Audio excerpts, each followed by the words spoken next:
welcome to Beyond Reproach. This is Stephanie Domingo. Tux Lerzel. We be drinking, we be swearing. We come to you from Bushwick, Brooklyn, where we record on land belonging to the Lenape Nation, a nation that is one of many still very much out here doing its thing, and we like to acknowledge that.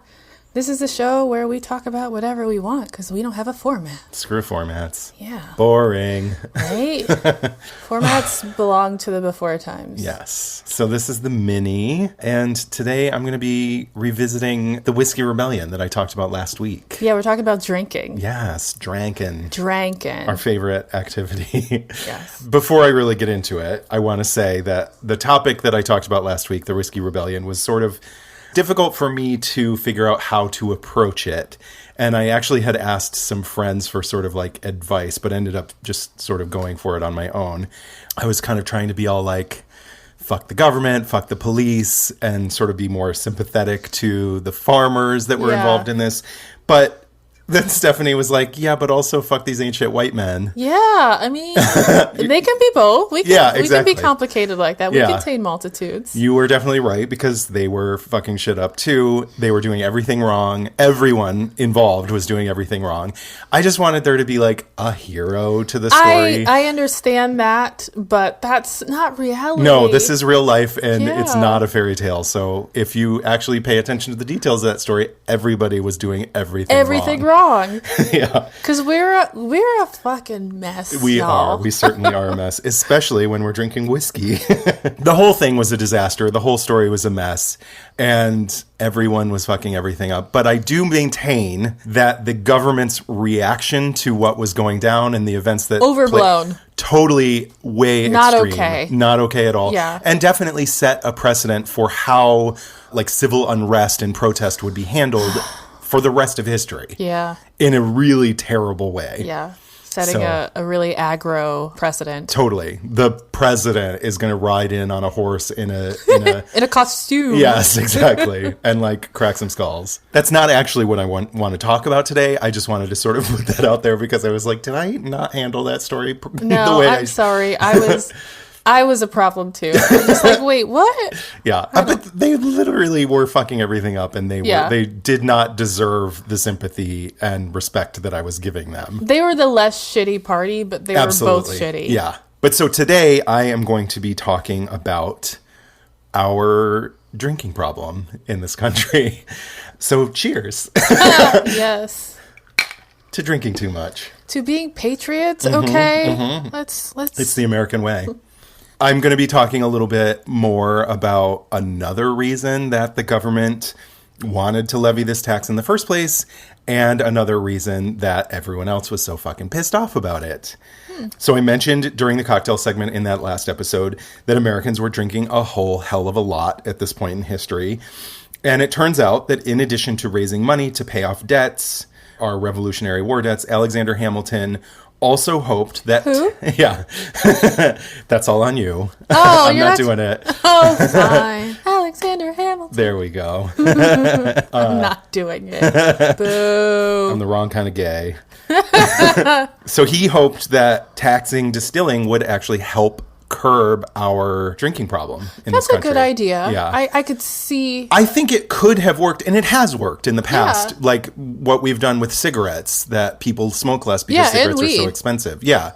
Less because they're so expensive. Yes. Yeah, they smoke less because they're so expensive. Hell yes. But I think it was just the fact that like there was no tax, and then suddenly there was a really big tax that was taxing poor people more than rich people, and that's the American way. The only tax was on liquor. Yeah. After not having any tax at all. Yeah. People were like, what the fuck are you thinking? We just fought a war over this, and now you're going to try and come in and tax the thing that we want the most. So the way it was rolled out was not good. Yeah. They could have done a gradation. Yeah. Or like tax, lower. Not just tax one thing too. No, you're right. They should tax whatever the fancy like escargot, like the thing that only the wealthy were getting. I don't know what they were getting at that time, but something to balance it out. Well, I mean, they would have been drinking a lot of like fancy, like imported brandies and wines. But there were import tariffs. I was just about to say, I thought there were. Yeah, that was what we were trying to only get. Yeah. Like live off of tariffs at first, which didn't work either. Not if you go to war. Yeah, and rack up like billions of dollars of debt.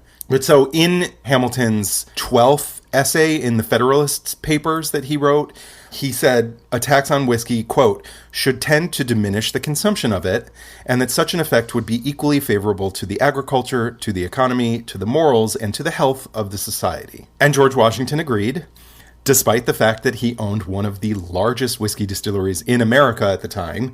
He did? He did, yes. Wow, I didn't know that. Yeah, he liked to drink too, and he liked money. He sure did. Yes. He said that drinking was the ruin of half the workmen in the country. Like, you're supplying them, but go on. Okay. So obviously when this policy went into effect, a lot of people were really, really pissed off, including a lot of people that were working within the government. One Pennsylvania politician said that this was a hypocritical attempt by the elites to tax the common drink of the nation, even as these rich assholes in Philadelphia were continuing to drink their fine imported French wines and brandies and that kind of thing. So he's like, you're hypocrites. You're going to tell poor people that they can't have whiskey, but you're going to get drunk on French wine? Like, fuck you. And the whole country was like in an uproar over it. The state of Georgia, actually, they petitioned the government to exempt peach brandy from the distilling tax because they said that it was, quote, necessary of life in this warm climate. Oh. You can't... We can't exist without Yes. peach brandy here in Georgia, so you can't do this to us. People are dropping dead without peach schnapps. Yeah. Peach whiskey. So the bottom line here is that America had a very serious drinking problem, and that's how things have been from the very beginning. The Arabella, the ship that carried the Puritans to the Massachusetts Bay Colony in 1630, in addition to carrying all these Puritans, was also carrying 10,000 gallons of beer, 120 casks of malt, and 12 gallons of gin. Wow. Yes. So we often think of the Puritans as completely dry, completely teetotaling, boring, like Puritans, you know. But in reality, they had a problem with drunkenness, not with drinking. They said that drunkenness was from the devil. But one prominent Puritan minister wrote a sermon describing alcohol as a good creature of God. Yeah, no, and this is reminding me of my scandal that I did for Thanksgiving last year, how the real Thanksgiving, like the Puritans had got themselves drunk and were shooting guns. Yes. Yeah, exactly. Because they liked to drink. Yeah. They were drinking morning, noon, and night. They would wake up and have a dram with breakfast. They would have beer in the afternoon and then finish the day with hard liquor. Wow. And even children were being given a sort of like low alcohol, mildly alcoholic beer called small beer. Okay. Just because that's what you did. You just drank throughout the day. That was just life. Is it because the water wasn't filtered? I mean, they like to say that, but like they could have been drinking other things. Yeah. There was a way to get by. That was just part of how you lived your life. Because if I lived in like the bayou and it was like swamp water or, you know, a little beer. Yeah. If they had just been drinking beer, and like if you're just drinking like sort of a low alcoholic beer, you could argue that you're drinking that in place of water, but not hard liquor. No. You're not drinking hard liquor because it's a replacement for water. No, not at all. The early colonists, when they came, they brought with them a bunch of rootstock for European grapes because they thought they were going to try and grow wine grapes and produce their own wine in America. Oh, okay.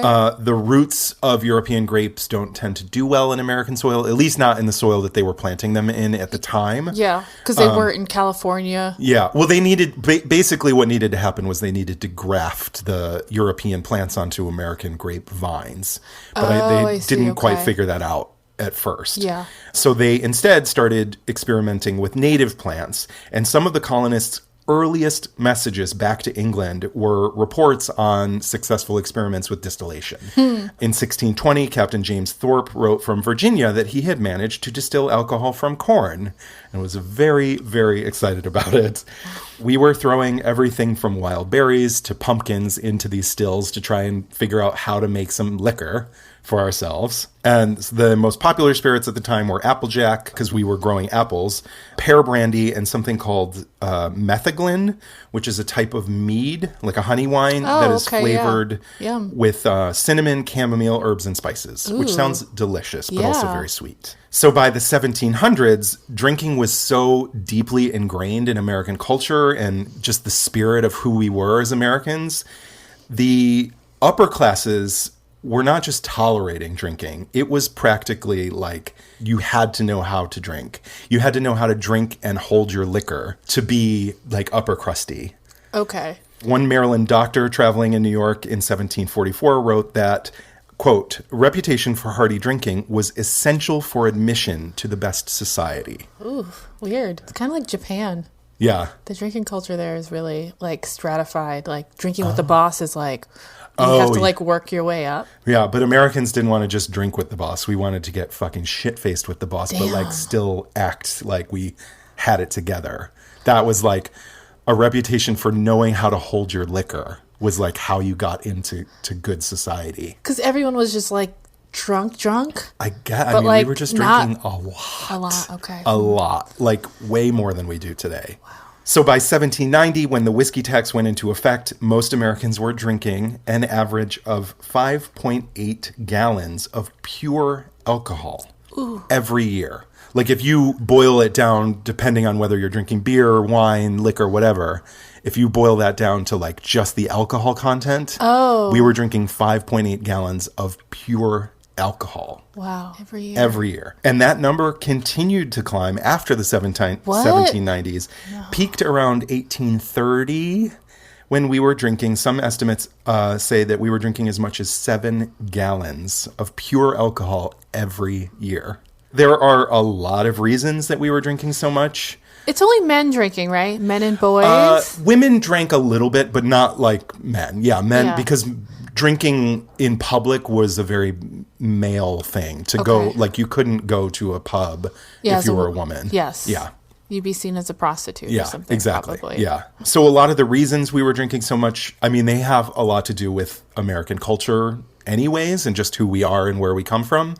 But also a lot of it has to do with just sort of like how unsteady and tumultuous life was in the country at that point, especially when it comes to westward expansion. Just so much was changing all the time. And people that were living in these like frontier regions led very solitary lives.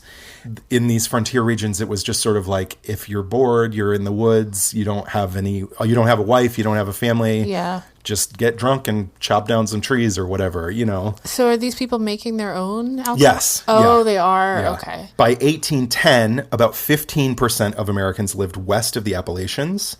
And that same year, historians estimate that there were roughly 10,000 stills operating in the United States because so many people had their own. Yeah. 10,000. That's so cool. Yeah.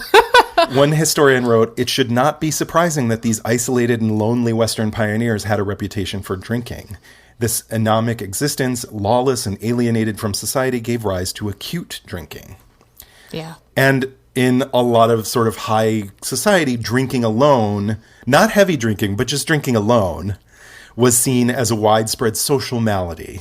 Oh, okay. Yes. They believed that the consequences of solitary drinking included absenteeism, accidental deaths, wife beating, family desertion, rioting, and fighting. So in 1815, But drinking in excess didn't have those same exact consequences? By the 1800s, we started getting into like the temperance movement, and there were people were saying like, we shouldn't be drinking this much, period. But some of the biggest, like, most commonly accepted sort of like, that's passé, is drinking alone. It's not passé, especially if you're wealthy, to get drunk. Yeah. But it is passé to drink alone. Okay. Take 9 plus 10, and we're live. Let's get it, fam. I'm one of your hosts, Hamish Lackman. And I'm your other host, Aaron Conway. And welcome to our show, The Third Wheel. You know when you like crush on someone, you just sometimes act a bit like silly in front of them? Pop, You guys just roast each other. Those are ugly topics to talk about and they're really uncomfortable. Being out of your comfort zone is where the growth happens. There were children who were carrying guns to school, children as in like 13 to 16-year-olds. They used to carry guns to school. There were teachers who came before us who had been shot dead by the students. I've realised significantly since before meditating and after meditating how much more I just notice things around me and realise things, and it makes life a lot more just beautiful. So I live in between the seafood market where it's supposed to have first originated and the hospital where it was first sort of confirmed and diagnosed. Like jumping on this podcast, the third wheel. Like, I love being the third wheel right now. It's fantastic. In 1815, the Green and Delaware Moral Society wrote a newsletter and reported, quote, "The thing has arrived to such a height that we are actually threatened with becoming a nation of drunkards." And they're not wrong. No. So like I said, it just kept getting worse. By the 1830s, we were drinking as much as 7 gallons of pure alcohol every terrifying. year. But then suddenly, just sort of out of nowhere, this binge just ended. And it wasn't because of government intervention. It wasn't because of taxation. Mostly it was because of westward expansion being so successful. So many people moved west that these regions were no longer these like isolated frontiers. By the 1830s, the Ohio and Mississippi valleys were filled with these huge booming urban centers. Cincinnati and Louisville, there were factories and jobs. So people weren't just like frontiersmen cutting wood by themselves in the forest. They suddenly had factory jobs. They had shop work. They were working steady jobs, making good money. Do. Exactly. Yeah. They were raising families. They had big homes. They were going to church. Oh, okay. And all of these social changes led to the decline in drinking. Because so many churches popped up in the Midwest, there was this huge sort of religious boom. And that led to a big rise in the temperance movement. So that certainly helped. But not only that, the fact that this was no longer a frontier, we now had good roads. And there were also, in the 1830s, there was a huge change in transportation technology. So suddenly farmers could get their grain to market without it spoiling. So they didn't need to convert it into alcohol. So they didn't. Oh, I see. Okay. And so this sort of like industrialization meant that tens of thousands of backwoods individual stills just sort of disappeared and suddenly were being replaced with large commercial distilleries which charged more, so liquor was also more expensive. So sort of all of this stuff combined. Yeah, brought down the rates of drunkenness. Yeah. In a very short period, we went from drinking 7 gallons per year to drinking about 2 gallons a year. Wow. Like overnight. Whoa. Yeah. It's a steep decline. Yes. But it wasn't all good news. Oh, no. Because around this time when we went down to 2 gallons, these sort of patterns started to emerge that were probably there all along, but we weren't really paying attention to them. Because we were drunk? Yes. It just became really clear that drinking, the urge to drink and drink a lot, was just part of the American character. That was part of our heritage as Americans, to just be drunk. How weird. Yeah. And even though at this point we were tending to drink less, it started to become clear that we have a pattern of drinking less in periods of calm, in periods of economic stability, social calm, peace. Yeah. We don't drink that much. Okay. But as soon as that calm is broken, we go right back to the bottle. As soon as there's something stressful going on. Yeah. Any period of social unrest, economic instability, or panic, or war, basically in the past like 200 or 300 years, directly correlates to a rise in alcohol consumption. I believe that. Yeah. Yeah. I just remember the beginning of lockdown where everyone was Yes, drunk. exactly. Like everyone was drunk all the time. Not only do Americans tend to drink in these very sort of dysfunctional ways, in much more dysfunctional ways than people in other societies, like in Europe or the rest of the world. Europe. They can like have a drink and call it a day. That's like, I just wanted to have a glass of wine with dinner and that's all I need. Yeah. Americans can't do that. We're not inclined to do that. Yes. But we also tend to have a much more extreme or judgmental views towards drinking in ways that other societies don't. So over the years, again and again, an era of overindulgence. Why do you think that is? Why are we so judgmental about the thing that we clearly love to do? I think because we love it so much and it's causing so many problems for so many people that everyone else is like, you're fucking everything up because you're drunk all the time. Okay. And then there's sort of like this constant push and pull because we have to do everything in excess. We can't just be chill. Over the years, again and again, an era of overindulgence is always followed by an era of moral objection and intentional abstinence. So do you think if there were, sorry to interrupt, No. if there were more social safety nets, because I'm just thinking about Japan. Because Yeah. I think on average, Japan maybe drinks more than us, or maybe wow. on the level. If this is not true, I will issue. But I think they drink a lot more than we do. Wow, okay. But there isn't a stigma. Yeah. When I was there, I saw multiple people dressed up in business attire, like, pass the fuck out. Oh, really? Like, all, like, on a bench, on the ground, on the subway. And, like, they wake up and they're not robbed. Like, there's no increase in violence because of their drinking. I wonder if that has a lot to do with their like workplace stress because their work is so directly So tied to their demanding. success and Totally, yeah. their value as a human being. Yeah. And being successful. I bet that just the stress of that Causes them to drink more. Yeah. Yeah. But there isn't a stigma, though. It's an interesting, I definitely didn't look into that, but that's definitely an interesting point. Maybe because it hasn't always been that way there. So they didn't go through like the temperance movement in the 1800s and 1900s to like add this social stigma to drunkenness. You know what I mean? Yeah, I don't know. I mean, also it's so homogenous there, like culturally. So I think that too is kind of protective for them. Totally. Whereas here, I know there were times when we're just like, oh, you know, the Irish are always drunk. Oh, the Germans are always drunk. There's always like this finger pointing. Exactly. Yeah. Where it's like you can't really point at yourself. You'd be pointing at yourself in Japan. You know? If you're going to point, you can't just... Like, they're doing it wrong, and it's like, wait, but I'm doing the exact same thing. Yeah. But so here, for whatever reason, I think a lot of it does have to do with, like, the sort of social maladies and negative aspects of heavy drinking. And then morally, the religious people especially being like, we shouldn't drink at all. And then this constant finger pointing from one side or the other. But because of that, we have this tendency to, historically, we binge for... a decade or whatever, and then we recoil in horror and we abstain. And then it just sort of is cyclical. Yeah. In the years of the First World War, we were drinking a lot because we were at war. And then that led directly into the Volstead Act and Prohibition. Yeah. I want to say here, it's important to note that before Prohibition, we were still not drinking even anywhere close to what we were drinking in the 1830s.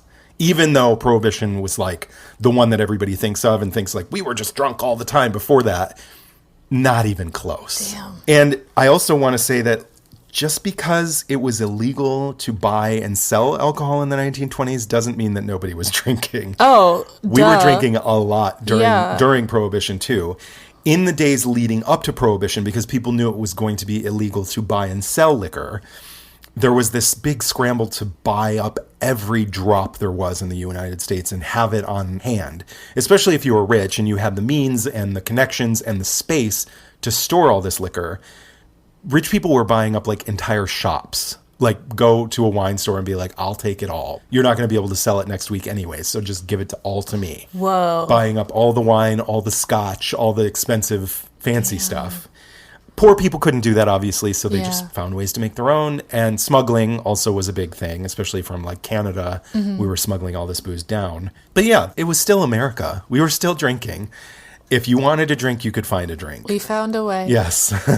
Life finds a way. One newsman wrote, it was impossible to get a drink in Detroit unless you walked at least 10 feet and told the busy bartender what you wanted in a voice loud enough for him to hear you above the uproar. That's hilarious. Yes. Having to walk 10 feet, though? Trying times. Even with the fact that we were still drinking and all the rich people had bought up all the booze before, Prohibition did, in fact, it was successful. Yeah, totally. In 1935, 2 years after Prohibition's repeal, per capita alcohol consumption was less than half of what it was before Prohibition. It worked. It was successful. Yeah. Obviously, the temperance movement had a lot to do with that. They were putting out all this propaganda about the evils of drinking and, the negative health effects and societal dangers of drinking. But the temperance movement also had this sort of effect of pushing people to extreme ends of the spectrum. The country was sort of divided suddenly into the drinkers and the dry people, the tipplers and the teetotalers. Yeah. This country was like split in two. Drinkers on average tended to be more educated, more affluent, and tended to live in bigger cities or on the coasts, whereas the dry Americans tended to be more rural, more southern, more Midwestern, more church-going, and less educated. And to this day, about a third of adults living in the United States are completely dry, do not drink at all. 1/3 of our population. And a lot of that has to do with these sort of like extreme temperance beliefs about the evils of alcohol. If you indulge, you inevitably will overindulge. Yeah. Another unforeseen result of prohibition in the temperance movement was that the 18th Amendment moved alcohol out of the bars and into our living rooms. Because we couldn't drink at the bar anymore, a lot of people just started drinking at home. And that's one reason, or at least they think that's one reason, that while the rate that we were drinking was decreasing, women were drinking a lot more all of a sudden. Because their men were home drinking, so they had to drink with them. Yeah. Like we said, bars before this were seen as male-dominated spaces. And if you were a woman in a saloon, you were there for no good. You were a woman of the night. Of ill repute. Yes. I love a woman of the night. But yeah, a woman could join in with their husband if they were drinking at home. And speakeasies were much more accepting of women than bars had been previously because they were sort of seen as entertainment spaces and not just like a drinking place. Because you're seeing like a show, right? Exactly. Yeah. So suddenly women started entering the bar scene. Okay. With speakeasies. Women didn't really become like widely accepted in bars until much later, like the 70s probably. Oh, wow. Okay. Yeah, but That makes sense. it was starting in the 20s. After Prohibition was repealed, at first we were drinking very little right after Prohibition, but it steadily ticked back up because this is America. Yeah. We were drinking a lot during World War II because there was a war. Things went back down in the 50s because things were peaceful and the economy was doing great.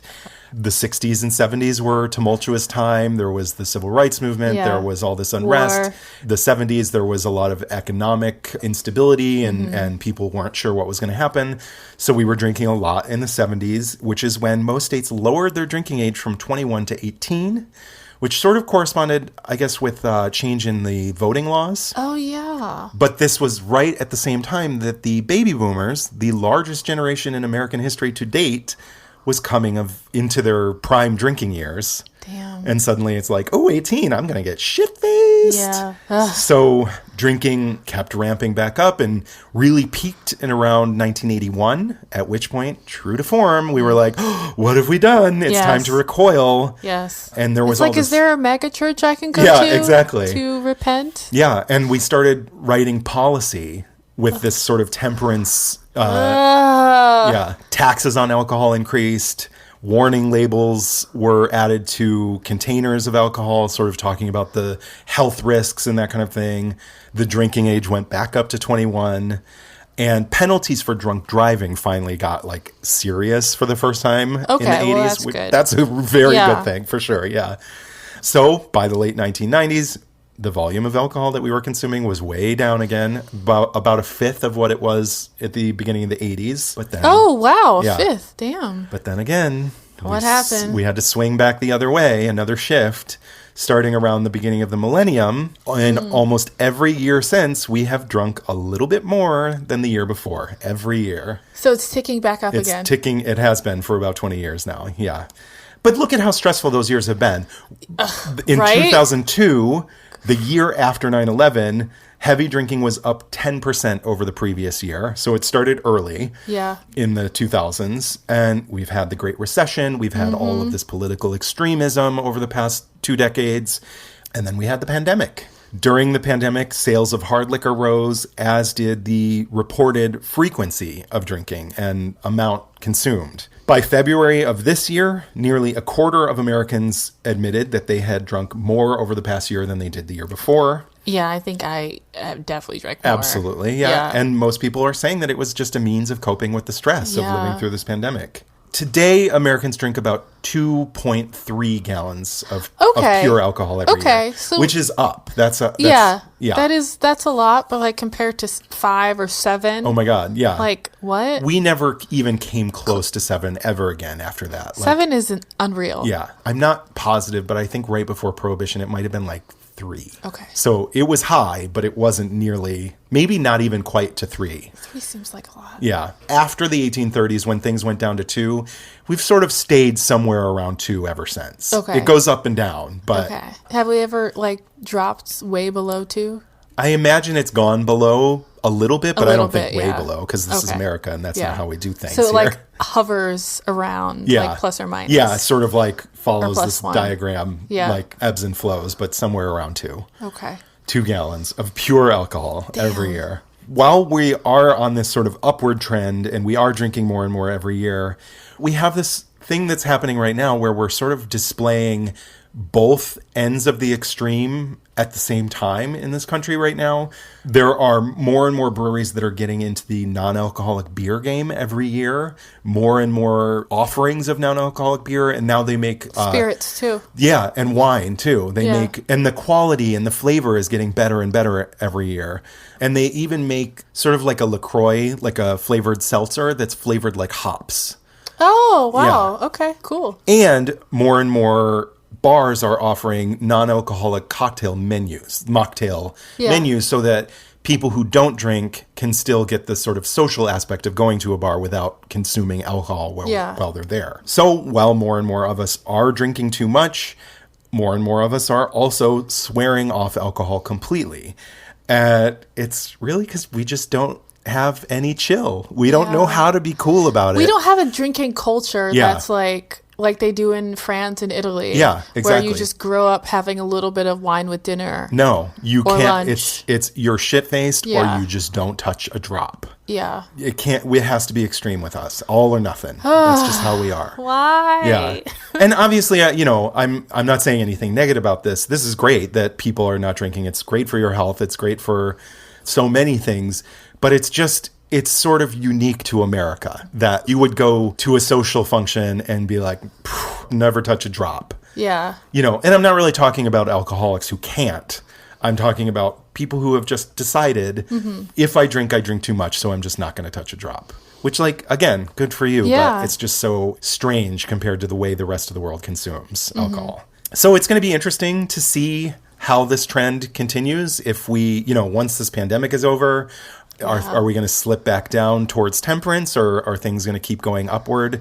I think it's going to depend on what comes next, and I don't have a lot of faith that it's going to be good. So between climate change and political extremism and the Taliban taking over Afghanistan, I don't see us slowing down anytime soon. Lambda coming on the scene. Cheers. Fun times. Thank you for that. I'm puzzled, but at the same time, I do see that extreme in the world, people being all or nothing. Yeah. And very few people being like, oh, I'm just going to have 2 cocktails. Yeah. And go about my business. When I was younger and I drank a lot more than I do now, I used to think am I going to have a problem with alcohol someday? Am I going to need to not? But luckily, it's just sort of naturally, I just slowed down a lot as I got older. Yeah. Hangovers help. Yeah, exactly. I don't want to have a hangover all the time. Obviously, you guys hear us get drunk. Yes, but it's the only time we get drunk is when we're together, and it feels like a celebration. Yeah. When we're recording this, it may, we might go to the bar once a month or something too. Yeah. But for the most part, even though we're putting out episodes every week, we sort of record them all at once. So it's once a month we're getting drunk. Yes. And not always. Not always. Yeah. That's true. Not always. But there is that potential once a month to get drunk. Yeah. Depending on what cocktail we have that episode. But yeah, that was really interesting. Thank you. Thank you for that. It would be interesting to look into data on how other societies consume. Yeah, I was just looking really quickly on my iPad as you were talking. South Korea. Really? Is the one that drinks. They're number 2. I think Lithuania is 1, South Korea is 2, Czech Republic is 3, Germany is 5, Nigeria is 6. Yeah. Huh. Below Nigeria is Ireland as 7. Let's see.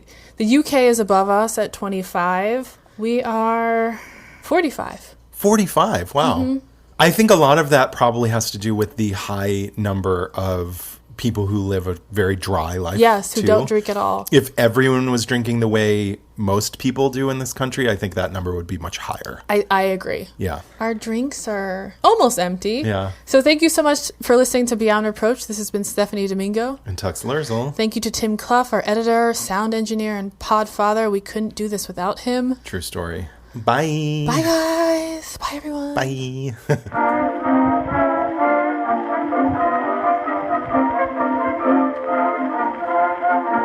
Beyond Reproach is proudly recorded in Bushwick, Brooklyn, on land belonging to the Lenape Nation. Please note we are not historians. We are just a couple of drunks who never shut up and love history.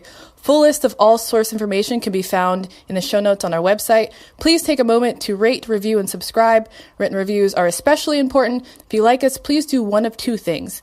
Leave us a review on Apple Podcasts, or send this episode to a friend, family member, or someone who you think would be into it.